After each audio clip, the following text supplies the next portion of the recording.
Welcome everyone to the, what is the name? Trust the Plan. Yeah, Trust the Plan podcast. I actually couldn't remember it for a second. So, obviously we believe by providing education and guidance, we can help you build a plan that you can trust and retire confidently, right? There you go. So, happy Halloween everyone. Probably won't be seeing this on Halloween, but today's Halloween. We just want to recap the Michigan State game from last weekend, because when you tune into a retirement planning podcast, you expect you're interested in what we have to think about football. Yeah, right? you gotta be ready for some football commentary. So you might not be here for football, but feel free to fast forward, I guess. Or if you're a Michigan State fan, you might want to fast forward, right? So hey, I gotta say, I've been watching replays of the last few years all week, okay? Mm-hmm. And what I didn't realize is that in 2019, Michigan won like 44-10. And I had no memory of that because I, was just thinking about the last two losses, right? The 2020 loss, which was just a shock, but our team was bad. Yeah, It was a bad team. It was a bad team. I blame the coaches for that, though. Yeah. Honestly. Mm-hmm. The players were good. Right. As evidenced by 2019 and 2021. Yeah, they just couldn't do anything with them, I guess. Yeah, so. I mean, you get a free pass, I guess, for 2020. But that Michigan State game, let me just set it up. So Mel Tucker's first game, they play Rutgers, and they lose at home to Rutgers, and they had like 6 turnovers. And they couldn't do anything. Right. And they looked bad. And Michigan looked great with Joe Milton at the helm. Oh, yeah. At Minnesota, they won easily. And so the spread from Vegas coming into the game was like 23. Okay? And we lost. Yeah. I mean, we were awful. That's crazy. I'm never comfortable with a big spread in that game, but yeah, I wouldn't have expected that kind of loss, though. Right. And then last year, both teams undefeated, top 10 matchup. How awesome was that? Yeah, that was good. We're up by like 15, I believe it was, 14 or 15, midway through the third. Mm-hmm. And then K9 has 5 touchdowns. They just unleashed them. Yeah.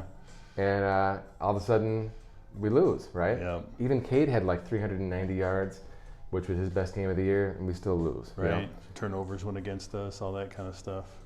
And Aiden Hutchinson had that touchdown taken away. With a strip sack and fumble in the end zones. Right. So that would, a 4-point game, right? Yeah. Like that plays a factor. And so this year, the spread is like 23 again. Yeah. I'm like, wow. Like I thought Vegas would have learned, but they won by what, 22? 22. With a lot of field goals. Yeah. So I'm gonna shout out to my brother here, okay? So he's a Spartan fan. One of the rabid ones with no logic with their arguments. Sorry, Mark. But he's like, yeah, our defense played great. We held you guys to 5 field goals. Like, I mean, that was 15 points worth of field goals versus your 7 points. Right. So I'm not sure what your point is, right?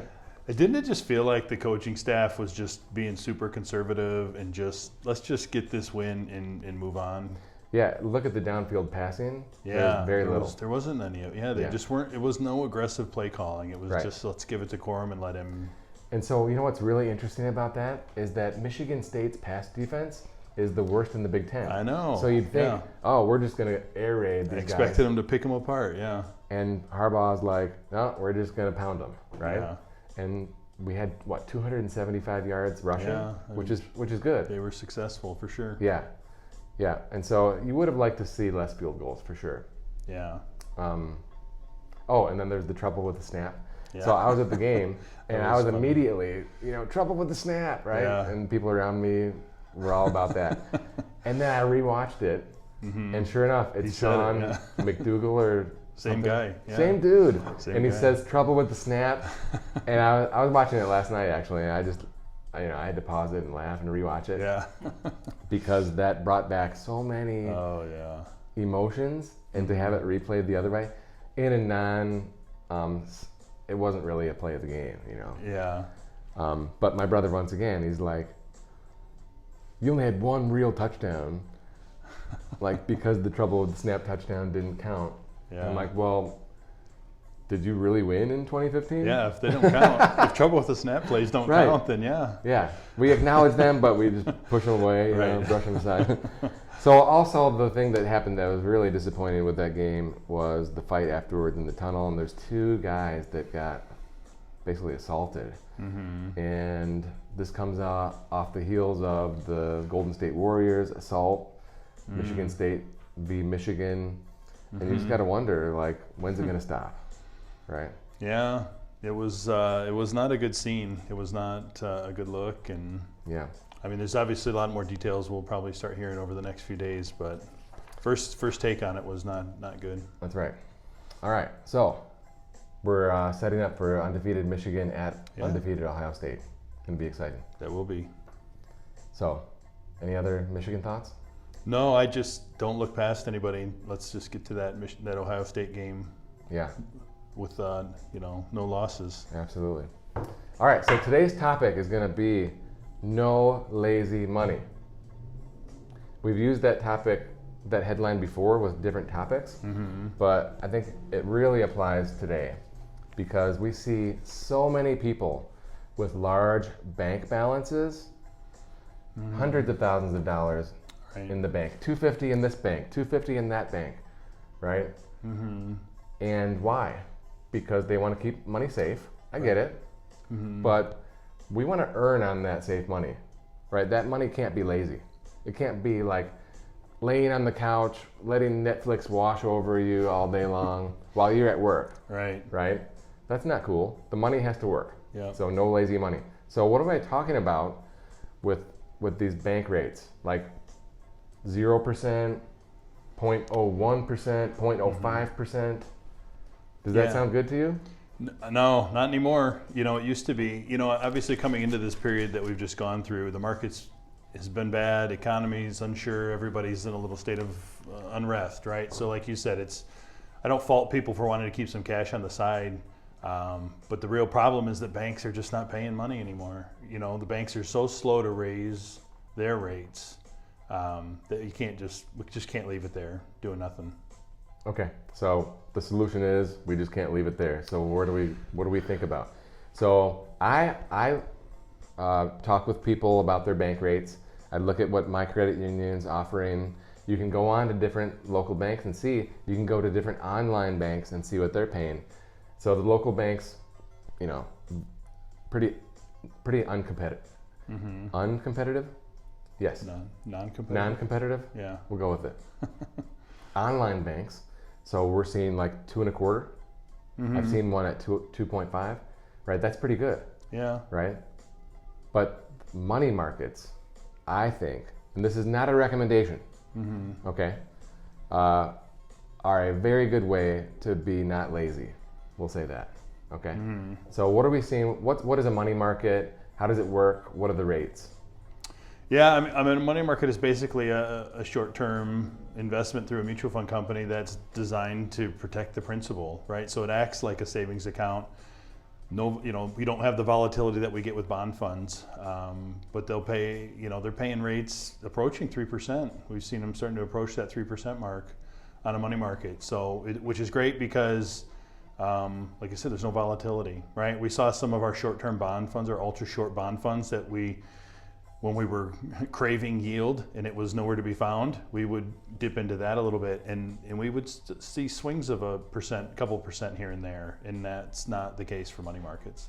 Right, so they are stable, right? Think of it like a stable value mutual fund that's invested in short-term instruments, government treasuries, like a week or two. Right. So Very we're collecting short-term, that yeah. interest, and for many years those rates have been at zero as well, just like a bank.